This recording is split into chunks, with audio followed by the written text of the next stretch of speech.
Hey there, everybody. This is Carrie Hamblen, the CEO and president of the Las Cruces Green Chamber of Commerce, coming to you again with another one of our Zoom chats that are benefits for our members of the Las Cruces Green Chamber of Commerce. And I have just had the pleasure of meeting for the first time Ute Thomas, who is the academic director of the Dyslexia Institute of Southern New Mexico. Ute, it's so lovely to meet you, even though it's not face to face yet, but it's lovely to meet you. How are you doing today? Well, it's lovely to meet you too, Carrie. We're going to be celebrating the Dyslexia Institute's new office, and I'll give those details at the end of the video. But I'm wondering, you're the academic director for the Dyslexia Institute. What are your responsibilities? What do you do as the academic director? Well, I screen students who may be dyslexic and I enroll them if they're appropriate candidates for our program. I match students with our therapists and I maintain a waiting list and keep in touch with the parents. We do have a waiting list. And I consult with therapists regarding discipline or any situations that may arise. Also, I supervise and encourage and support them Yeah. in anything they may need. I keep an inventory of the materials that we need and maintain records and at Wow. board meetings, and to them I report progress, problems, and needs. Wow, So you've got a lot on your plate there, Ute. That's I mean, but it sounds like, I mean, they all seem to make sense, obviously, with what you're they doing. do, and it's wonderful to work with everyone. We are really dedicated to what we do. And so we have a really good team. Our board members are super supportive. And, it's a also, I'm in charge of scholarships, which Oh, okay. are, and so I take those from those parents who may need a scholarship. And it is our goal to leave no without services, Well, whether it or not. yeah, it's so interesting because, we've seen just the recognition and the support for people, individuals who have dyslexia. Yes. That's certainly increased because I remember, when I was a kid, that wasn't something that was commonly or quickly diagnosed, and yet there are things you were talking about how you test students and see if they are an eligible candidate, and I'm wondering, diagnosis is so important in helping provide tools to help them navigate reading and sometimes in some cases everyday functioning. So what are the signs that, like family members, if they have kids, or to determine if somebody has dyslexia? Because I'm sure there are some that are kind of like telltale signs that you're like, there might be some further study on that. But what are some There of those are, first level there things? are, and dyslexia affects about 15% of American population. And like you said, our grandparents and parents were really not that aware of it. So often dyslexia was seen as something of an intellectual problem, like, why can't this kid read? And, there's no other. Actually, the opposite is true. Yeah. Kids and people with dyslexia have average to above intelligence, and they often, and they often are great at math. They're creative and talented in art, drama, music, sports. And, Albert Einstein, the great physicist, was dyslexic. And also Richard Branson, the creator of Virgin Atlantic Airways in 1984. He was a terrific um, entrepreneur, and also Virgin Galactica lately. He says that dyslexics are more creative and good at seeing the big picture. He finds it almost as an asset. He can think outside the box and has used this. He is, he says he's not so much interested in money, although he has lots of it. Mm. But he says he's more interested in creating. And this is, uh, one dyslexic speaking. Yeah.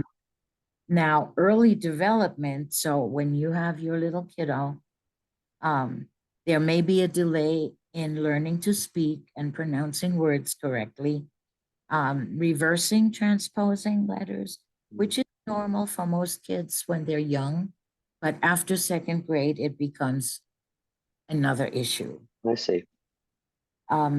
They may confuse left and right a lot and may be ambidextrous. So can't figure out which Yeah. to use and may be able to do things with both hands Hmm. well. They have family members that have been diagnosed with dyslexia or have reading problems. And 30% of dyslexics also have coexisting ADHD. Really? Yes. So how is that a brain chemistry thing that's connecting with the dyslexia? What? Well, we are not quite sure why they go together, but they do, and problems. So we are aware of that and we deal with that, and our program is set up to be fast-paced for kids who have attention problems. Yeah. It's interesting that you say that a lot of folks with dyslexia are really able to channel. And when you say think outside the box, it's because the box doesn't make sense, so Yeah, they're kind of forced to, I'm going to have to come up with a different way to do this take the because scenic route. exactly. And, it's, I think, it's like, I think we're of the same generation and, we always used to think like somebody was just slow, and Right, not realizing right. that they didn't have all the tools that we were provided with to be able Yes, to navigate things. And so, yes, with this, I mean, I think it's just brilliant, and it makes a lot of sense when you say that they're super creative because a lot of folks I know who have dyslexia are really super creative, and it's because they've been forced to kind of do things a little differently. right. Yeah, because they have different tools. And it's wonderful once they can realize that um, and get rid of the guilt of it. Yeah. There is a lot of emotional baggage that goes with having dyslexia. Having been called dumb and all these things are painful, and a lot of people of maybe our generation still have a lot of scars about that. Hmm. Yeah, I'm so grateful for just the discourse that we have is not, it's still stigmatizing, but it's we're getting there to where it's like if somebody says, you know what, I have dyslexia and I have an issue with correct spelling, so Yes, just if you can kind of look out for that, that'd be great. It's like, right. oh, that makes sense. Okay. And people with dyslexia are great at delegating. Really? Yes. Well then. Things that they're not that great about, Uh-huh. people who are, and Yeah.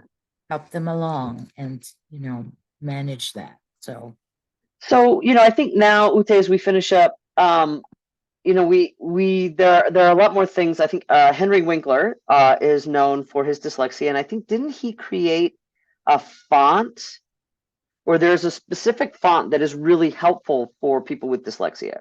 I use it. It is Dyslexia, several different names and several different looks. And the font itself is created to be a little heavier at the bottom, has more weight at the bottom. Uh-huh. And I use it when I correspond with my parents. Um, and I don't make my tests that way for the kids because usually they don't get this font in school and so on. So I teach them with regular fonts. But it's really great. You can download it on your computer, and I have it there, and it's nice to check into. I don't. Okay, so I'm gonna get on my little activist kick here. Why don't schools have this font? It's not like it I impacts people who don't have dyslexia. It just looks a little different. I don't know. Uh, Let's do something about it, Ute. Let's do something but about it. I tell you, I'm already doing something and spreading the word everywhere I go. And, Okay. uh, you know, schools are a little bit overwhelmed right now. And as far as testing goes, and Mhm. um, I'm getting kids that are older and older. Mhm. Parents are saying, I need an alternative help for my kid because the schools haven't, you know, they have the SAT process, which is a long process, Yeah. that student assistant, and they have to go through certain interventions, like 3 of them, Mhm. document everything. And only if the child has not improved with that intervention can they start to schedule testing. Mhm. Now, the good thing is that now they actually test for dyslexia.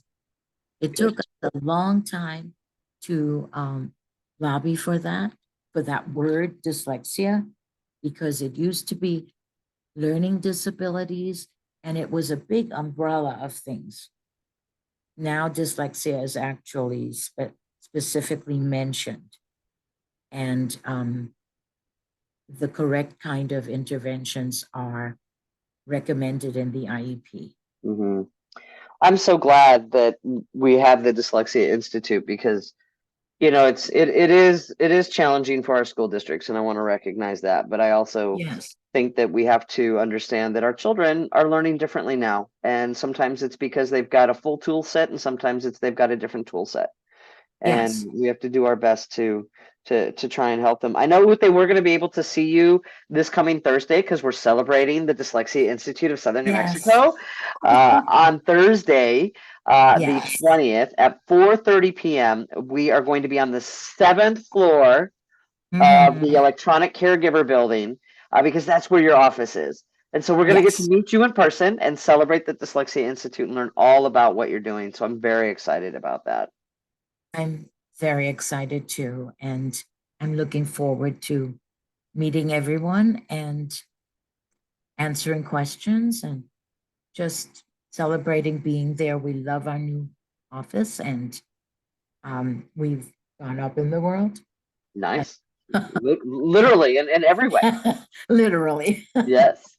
Well, that's Yes. fantastic. If you think that you know somebody or that you may have dyslexia, you can contact the Dyslexia Institute and the information either above or below, all depending on how you're looking at this, but we'll have that contact information for you. And if you're a member of the Las Cruces Green Chamber of Commerce and would like to do a Zoom chat, they're simple, they're easy, they're fun, they're quick, they're done at your convenience. Give me contact me here on our social media, and I'll be more than happy to schedule that with you. Ute Thomas, it's been fabulous talking with you. I'm looking forward Thank to meeting you you. on Thursday, and until then, have a great week. We'll see you. Thank you. Same to you. Bye. Bye bye.